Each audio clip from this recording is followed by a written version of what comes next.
ಉಡುಪಿಯಲ್ಲಿ ಕಾರೊಂದರಲ್ಲಿ ನಿಗೂಢವಾಗಿ ಸಾವನ್ನಪ್ಪಿದ ಸ್ಥಿತಿಯಲ್ಲಿ ಪತ್ತೆಯಾಗಿದ್ದ ಯಶವಂತ್ ಮತ್ತು ಜ್ಯೋತಿಗೆ ಮದುವೆಯಾಗಿರಲಿಲ್ಲ.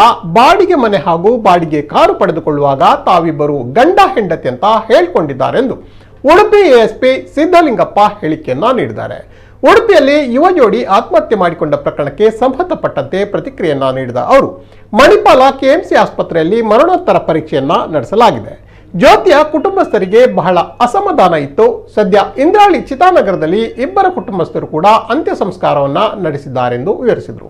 ಇನ್ನು ಮಂಗಳೂರಿನ ಬಾಡಿಗೆ ಮನೆಯಲ್ಲಿ ಡೆತ್ ನೋಟ್ ಕೂಡ ಪತ್ತೆಯಾಗಿದೆ. ಯಶವಂತ್ ಯಾದವ್ ಮರಾಠ ಸಮುದಾಯಕ್ಕೆ ಸೇರಿದವನಾಗಿದ್ದು, ಯುವತಿ ಜ್ಯೋತಿ ಪರಿಶಿಷ್ಟ ಜಾತಿಗೆ ಸೇರಿದ್ದಾರೆ. ಇಬ್ಬರ ಪ್ರೀತಿಯ ಬಗ್ಗೆಯೂ ಮನೆಯವರಿಗೆ ತಿಳಿದಿತ್ತು. ಆದರೆ ಯುವತಿ ಪರಿಶಿಷ್ಟ ಜಾತಿಗೆ ಸೇರಿದವರಾಗಿದ್ದರಿಂದ ಮದುವೆಗೆ ಹುಡುಗನ ಮನೆಯಲ್ಲಿ ಅಸಮಾಧಾನ ಇತ್ತು.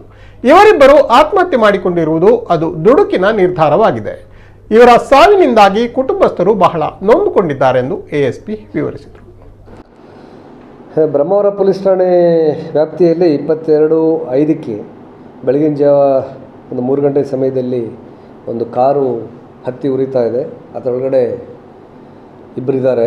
ಆ ಇಬ್ಬರು ಕೂಡ ಉರಿದು ಬೆಂಕಿಯಲ್ಲಿ ಸತ್ತಿದ್ದಾರೆ. ಬಟ್ ಯಾರು ಅಂತ ಗೊತ್ತಿಲ್ಲ. ಅವ್ರು ಯಾರು ಅಂತ ಗುರ್ತಿಸೋಕ್ಕೆ ಕೂಡ ಆಗಲ್ಲ ಅಂಥೇಳಿ ಒಂದು ದೂರು ಬರ್ತದೆ.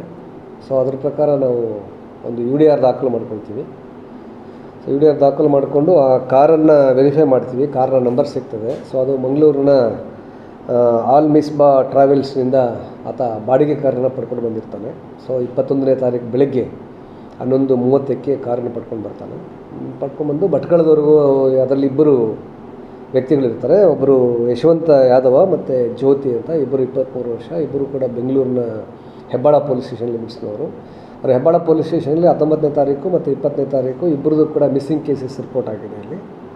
ಅವ್ರು ಭಟ್ಕಳಕ್ಕೆ ಹೋದವರು ಆ ದಿನ ಭಟ್ಕಳಿಂದ ವಾಪಸ್ ಬರ್ತಾರೆ. ವಾಪಸ್ ಬಂದು ಬ್ರಹ್ಮಾವರದಿಂದ ಲೆಫ್ಟ್ ತೊಗೊಂಡು ಮಂದಾರ್ತಿ ವಿಲೇಜ್ ಬರ್ತದೆ. ಮಂದಾರ್ತಿ ವಿಲೇಜಿಂದ ಇನ್ನೂ ಸ್ವಲ್ಪ ಮುಂದೆ ಹೋಗ್ತಾರೆ. ಅಲ್ಲಿ ಹೋಗಿ ಒಂದು ಡೆಡ್ ಎಂಡ್ ರೋಡು ಟಾರ್ ರೋಡಲ್ಲಿ ಮುಗೀತದೆ. ಅಲ್ಲಿಂದ ಮುಂದೆ ಕಾಡಿನ ಹಾಡಿ ಬರ್ತದೆ.